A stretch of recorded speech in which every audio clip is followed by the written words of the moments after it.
La France met donc en œuvre l'accord signé le 21 décembre dernier à Abidjan entre Paris et les 8 États de l'Union économique et monétaire ouest-africaine, un accord qui constitue une rupture politique et symbolique, la fin d'une ère si vous voulez.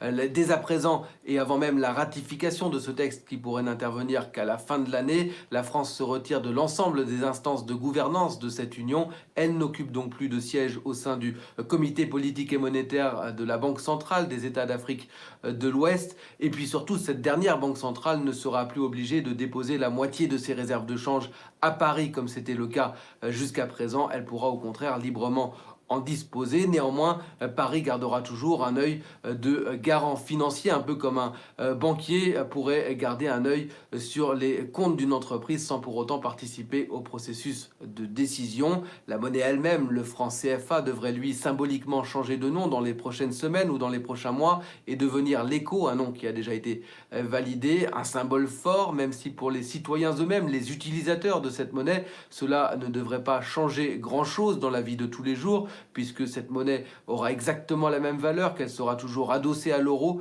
Sa stabilité sera donc assurée. Il ne s'agit donc pas non plus à proprement parler de la nouvelle monnaie pour laquelle les 15 États de la CEDEAO, la communauté économique d'Afrique de l'Ouest, s'étaient mis d'accord il y a tout juste un an, mais plutôt d'un prélude à cette nouvelle monnaie. La création de celle-ci demandera encore de nombreux mois de négociations, notamment entre le Nigeria, l'État le plus riche de la région, et les États les plus pauvres.